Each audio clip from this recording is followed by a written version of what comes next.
Tu veux, j'appelle Choumi, ça, si tu veux. Alors, dernier épisode de cette série dont l'intention est d'illustrer les 5 étapes de ma proposition d'accompagnement en coaching connecté au vivant. Bonjour, je suis Valérie Ottenbelter, coach et art thérapeute.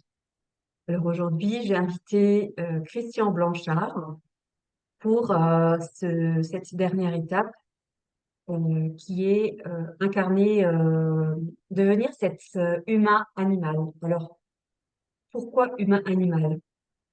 Eh ben, bien souvent, j'ai trouvé plus de sagesse chez les animaux que chez les humains. Chaque animal a ses propres caractéristiques, son énergie unique, son mode de fonctionnement. Par exemple, un chat ne cherchera jamais à être un chien ou un hérisson. Et si les animaux sont parfois sauvages, leur comportement est souvent dicté par la nécessité plutôt que par le désir de dominer ou de contrôler. Prenons l'exemple d'un chat. Il sait se faire aimer en étant totalement indépendant et libre. Il ne se laisse pas imposer un rythme de vie, il suit le sien. Il miaule en attendant que tu lui ouvres la porte, tu es à son service, mais il saura t'apaiser à la fin de ta journée en ronronnant sous tes caresses, te procurant ainsi du réconfort ou un soin. En revanche, le chien, considéré comme le meilleur ami de l'homme, est obéissant. On le dresse, on l'éduque. Il incarne la fidélité et peut guider les personnes aveugles ou celles qui cherchent à trouver le chemin de leur âme. Son comportement est généralement facile à comprendre. Il exprime clairement s'il est heureux ou mécontent. Il grogne ou aboie de joie. Donc cette dernière étape, devenir humain, c'est de retrouver cette sagesse des animaux et d'arrêter de croire que être un animal, c'est mal, parce que nous aussi, nous les hommes, on est des animaux, avant tout. Retrouver cette nature instinctive, savoir qu'on peut compter sur elle à tout instant, voilà, compter sur notre instinct et le développer. Donc c'est pour ça que j'avais envie de t'inviter, Christian. Donc Christian, avec qui je pratique la danse des 4 directions. Et ben, je te laisse déjà te présenter, Christian. Kwe, Nin Kitigewini. J'espère que vous comprenez mon accent québécois. En fait, c'était la langue Anishinaabe. Anishinaabe, c'est mieux connu sous le nom algonquin. C'est la culture algonquienne, la langue algonquine. Il y a plusieurs langues dans la famille linguistique algonquine. Donc, Anishinaabe qui veut dire homme, homme vrai, humain, humain vrai. Euh, et dans plusieurs langues, le nom qui détermine le peuple, souvent ça veut dire ça, le peuple de la terre, les êtres humains, etc. Et donc, c'est une langue que j'étudie un petit peu. Et c'est mon nom que je vous ai dit qui signifie Wimi, c'est les gens d'eux. Euh, et Kitike, c'est le jardinier, jardin. Donc, c'est le nom spirituel que j'ai reçu. Et je trouvais ça intéressant de le dire parce que souvent, hein, il y a ce cliché, ce mythe, les noms d'Amérindiens, c'est tous des noms d'animaux, alors que ça peut arriver, mais les animaux, chez les Amérindiens, c'est une médecine. Alors, une Hmm. médecine chez les Amérindiens, hein, c'est quelque chose, c'est toute chose qui peut nous aider à avancer sur ce qu'on appelle le chemin rouge, la mission de vie. Et pourquoi le chemin rouge? En fait, on a la roue de médecine derrière nous, ou le cercle de guérison, et les quatre, une des significations des quatre. couleurs, par exemple, c'est les quatre, symboliquement, les quatre peuples principaux de la Terre, les Asiatiques, le peuple rouge, les Amérindiens, le peuple noir d'Afrique et le peuple blanc, l'Europe, les Occidentaux. Et, et qu'est-ce qu'ils ont, tous les quatre, en commun? C'est qu'ils ont tous le sang de la même couleur. Et c'est ça, un des symboles du chemin rouge, c'est ça, c'est ce chemin commun à tous les humains. Et tu disais très juste, Valérie, quand tu parlais du, du chat qui n'essaierait pas d'être un chien, parce que chez les Amérindiens, on considère que chaque animal a eu des instructions primordiales du Créateur. Donc, un bison va pas, en regardant les petits oiseaux dans les arbres, va pas dire, tiens, si je me faisais un nid, et aller chercher des branches, non, lui, il creuse des trous et il se roule dans la terre. L'humain, lui, ce qu'il a reçu comme instruction, c'est de prendre soin, d'essayer d'équilibrer, de garder l'équilibre dans tout ça, sur sur cette, euh, sur ce cercle de la vie. Et, euh, et en ayant le libre arbitre, en ayant une certaine liberté, des fois, il a tendance à s'égarer. Et les animaux sont là pour justement le ramener, pour lui servir de guide, euh, d'inspiration dans tout, sur son chemin rouge. Ok, génial. La question que j'ai envie de te poser, Christian, c'est toi, voilà, avec dans ta vie de tous les jours, peut-être, comment tu appliques pour toi-même, en fait, ces enseignements des animaux? En quoi ça te soutient quand tu as, ben, par exemple, un défi à relever, cette médecine animale? Comment tu l'appréhendes, en fait, dans ta vie de tous les jours, quoi?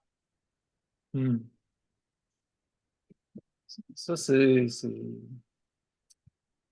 suis assez heureux que tu me poses cette question-là parce que les gens comprennent assez superficiellement ce qui touche aux animaux chez les Amérindiens, hein. On a cette idée de l'animal totem et qu'il y a un animal qui domine, qui nous représente, et comme si on travaillait assez fort sur la voie spirituelle, quand on va entrer dans une pièce, les gens vont voir l'aura de l'animal à notre place. C'est pas tout à fait comme ça que ça fonctionne, bien que il y a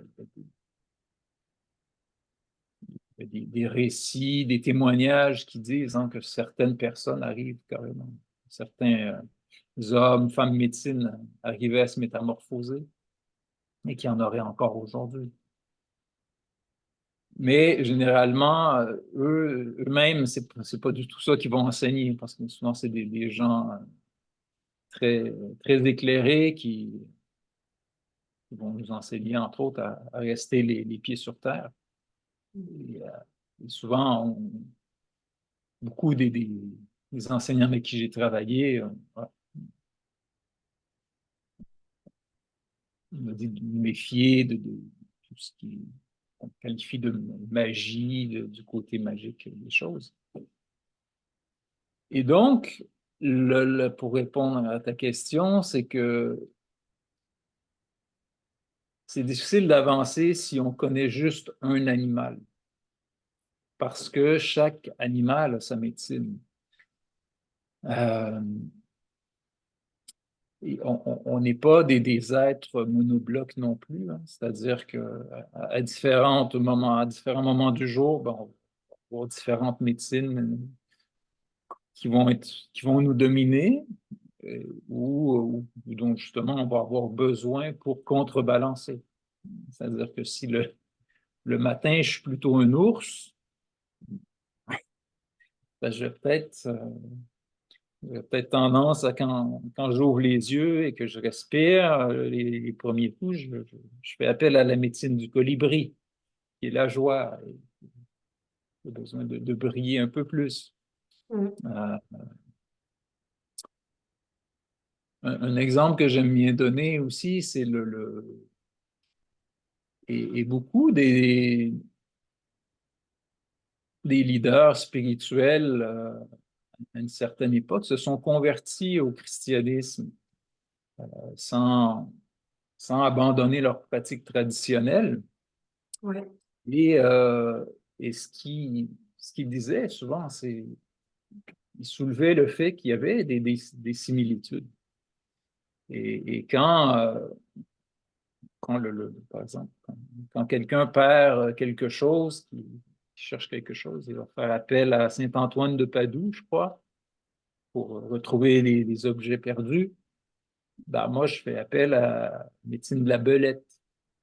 La belette, c'est un animal qui est très à l'affût et qui voit des choses que les autres ne voient pas. Et, et dans les différents il y a plusieurs sources, mais pour ça, voilà, il faut s'intéresser. Et il y a plusieurs formes. Il y a l'aspect vraiment qu'on peut trouver dans un certain nombre ben, déjà chez les enseignants. Hein, on travaille, je travaille depuis une dizaine d'années avec Dominique Rankin, qui est un leader spirituel justement du peuple algonquin. Euh, donc, c'est lui qui m'a remis cette plume d'aigle, justement, qui est voilà, dans le jeu que j'utilise le plus, les cartes. Hein. Euh, L'aigle, c'est le numéro un. Il symbolise l'esprit, le lien avec le, le grand esprit. Et c'est pour ça que quand on l'utilise, non, c'est pas là que ça va. Hein. C'est dans la main et il faut la tenir d'une certaine façon. Euh, elle peut circuler. Parfois, je l'utilise comme bâton de parole dans les cercles que j'anime. Et, euh, et donc, il y a un certain nombre il y a des livres, hein. Il y a des livres où on donne un certain nombre d'informations, de symbolisme, de symbolique, Ouais. des différents animaux. Euh, mais c'est vraiment la base de la médecine amérindienne chez les Amérindiens, c'était on les observe. Aujourd'hui, c'est un petit peu plus compliqué, mais on observe l'animal et on voit ce qui nous montre. Je parlais de la belette. Quand les Amérindiens s'assoyaient puis ils regardaient une belette chasser, c'est comme wow, les premiers qui. Parce que souvent, on parlait tout à l'heure, avant l'entretien ensemble, hein, de cette idée de retraite et la vie active et la retraite chez l'humain. Chez les animaux, on ne fait pas ça, mais euh, dans les peuples traditionnels, même s'il n'y avait pas de retraite en tant que telle, ben on donnait quand même du repos aux aînés hein, qui n'avaient plus les mêmes capacités. Et souvent, c'est eux qui allaient s'asseoir, observer, qui avaient le temps, plus de temps pour observer un peu les animaux, entre autres. Et, et là, ils enseignaient ça aux plus petits, parce qu'ils avaient le temps d'observer et ils avaient le temps d'aller partager ça. Mm. Et la belette, c'est tout à fait fascinant. C'est un animal qui... il y a quelques animaux, le renard fait ça aussi. Et donc, ils vont sentir leur proie Et là, ils vont se mettre à sauter dans tous les sens, à faire des cabrioles, à se rouler sur le Attention. dos. Et c'est comme... Et là, c'est un comportement tellement surprenant que la proie regarde ça un peu, mais qu'est-ce qu'il fait? Et il est comme hypnotisé. Mhm. Et Mhm. certains appellent ça, chez la belette, appellent ça la danse de la mort. Et là, Ah. tranquillement, en faisant ses cabrioles comme ça, il se rapproche de la proie et la proie, elle n'a pas bougé. Elle ne s'est pas rendue compte que la belette s'approchait et pouf! Mhm. Elle a saisi.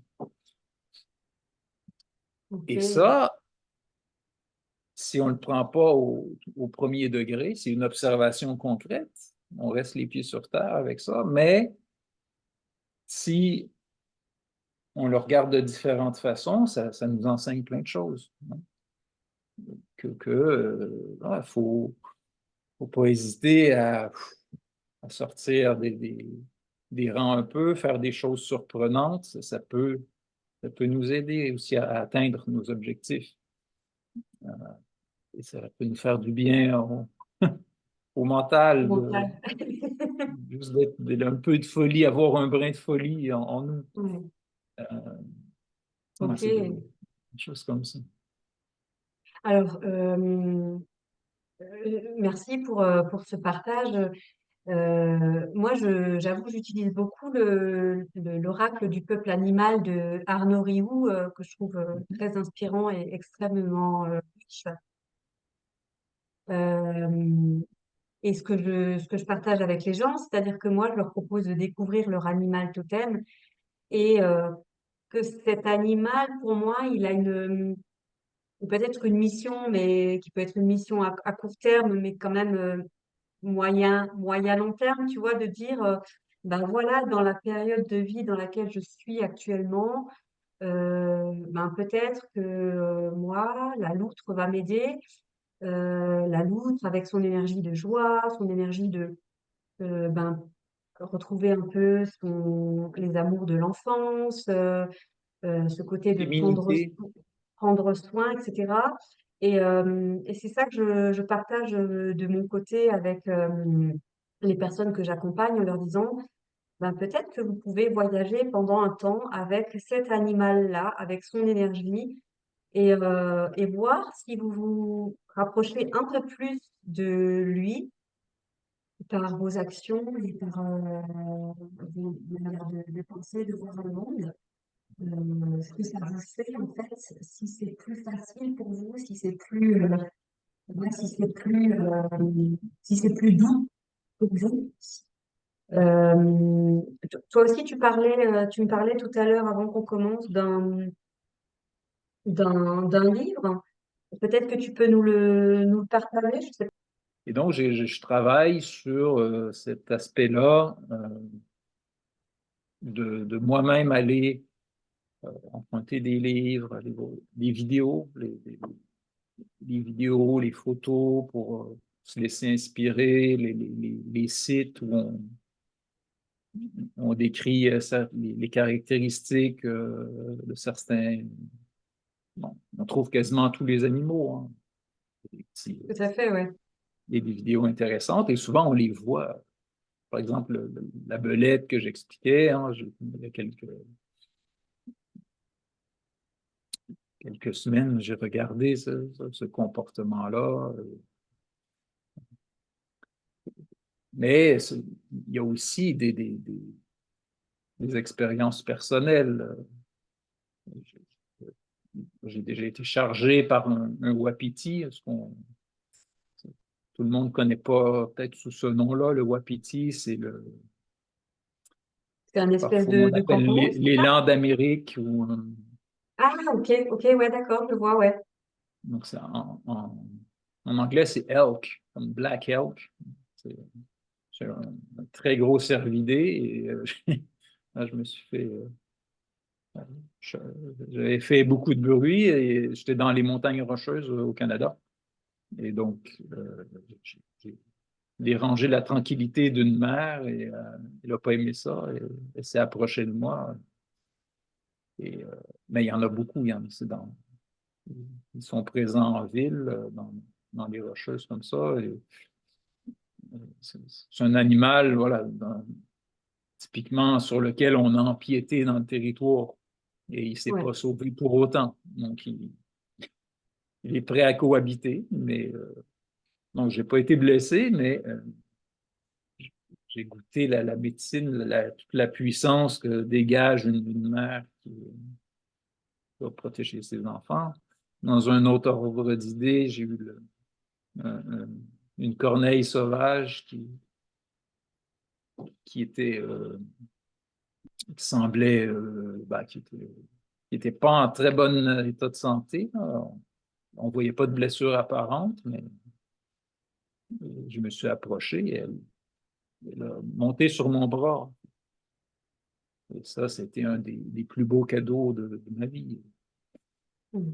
Et c'est intéressant parce que c'était justement un animal avec lequel je me sentais un lien depuis plusieurs années. Et quand c'est arrivé, ça a été magique. Mm. Elle est restée là et je lui ai, voilà, Tu lui as parlé? oui, et on s'est regardé, j'ai regardé au fond de son œil et c'était très puissant comme, elle est restée perchée sur un arceau qui était proche et j'ai fait un soin énergétique. J'ai envoyé mon amour, ma reconnaissance pour ça, Mm. pour pour la communion qu'on a eue. Parce Mm. que c'est ça aussi, il y a la connaissance Oui. euh, intellectuelle de tout ça, d'étudier tout ça, mais Oui. ultimement, c'est de réussir à se connecter à l'esprit de l'animal quand on en a besoin. Mm. Ça, c'est Ouvrir son cœur une des deux façons. en quelque sorte. Donc, quand nous, on en a besoin, on sollicite la médecine qu'on connaît, de l'animal qu'on pense qui peut nous aider,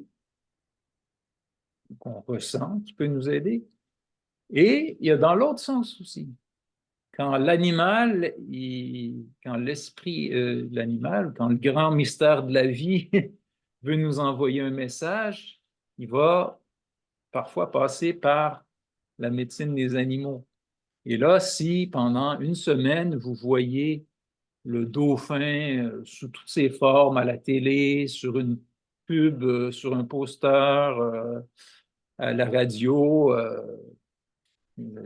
nettoyage dauphin pour mieux vous servir. À un moment donné, faut aller, si on ne sait pas ce que ça veut dire, si on ne sait pas c'est quoi la médecine du dauphin, ben, faut aller creuser éventuellement. Faut peut-être juste spontanément ce que ça peut évoquer pour vous aussi. Mais le dauphin, par exemple, ben, c'est l'énergie vitale, le souffle de vie, la respiration. Concrètement, euh, quand on est un peu crispé et qu'on ne respire plus, ben là, voilà, c'est la médecine du dauphin Qui nous qui vient aime. respirer, hein. Ok. Voilà. Donc, c'est ça, c'est deux aspects. Mais c'est ça, mais pour ça, il faut connaître plus que son animal totem. Et, Mm. et une personne qui fait, mais ça, c'est souvent, c'est le premier pas de travailler avec, de faire soit un voyage au tambour ou Ouais. soit tu utilises l'hypnose, par exemple. Oui. Exactement. Voilà. Ouais. Donc, effectivement, c'est intéressant. Une fois, je l'ai fait pour moi déjà. Et c'était drôle parce que je travaille essentiellement avec les animaux d'Amérique du Nord, mais c'est le lion qui était apparu et c'est- c'est- ça a été tellement une évidence parce que au niveau astrologique, ben, j'ai ma grand-mère maternelle qui a pris soin de moi pendant ma première année, mon père, ma femme. ma sœurette, très bons amis aussi, tous des lions. Comme tous ces lions-là m'ont protégé dans ma vie et c'était comme, bah, ouais, ouais, t'as pas remarqué que j'étais là tout le temps? Voilà, c'est un petit peu ça. Ok.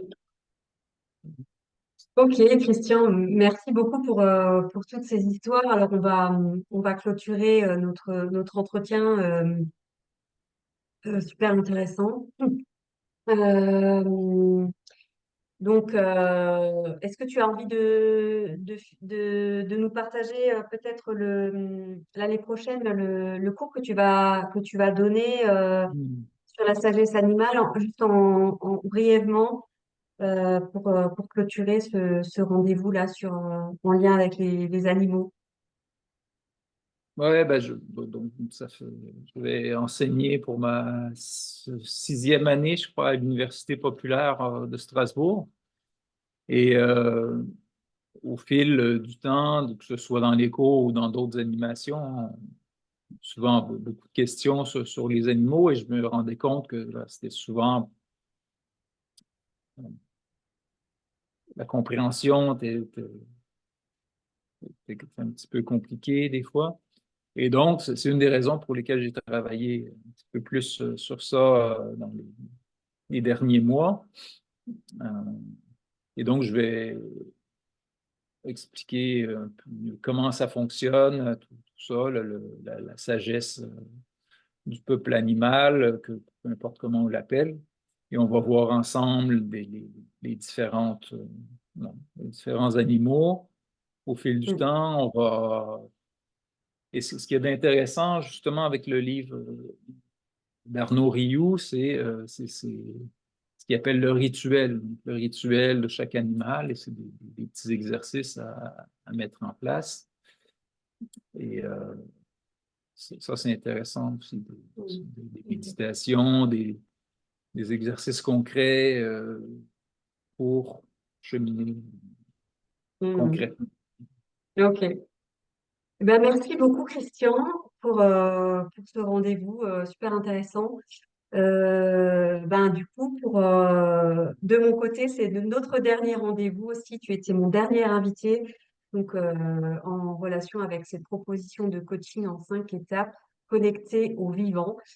Vous pouvez retrouver les 5 vidéos sur ma chaîne YouTube pour en savoir plus sur cette proposition de coaching en lien aussi avec votre animal totem et la manière dont vous avez envie peut-être de vous mettre en mouvement dans votre vie pour retrouver votre instinct sauvage et votre nature profonde et pour vous reconnecter vraiment à cette part très au niveau du cœur, j'ai envie de dire. Merci Christian et puis au revoir à tous. Miigwech.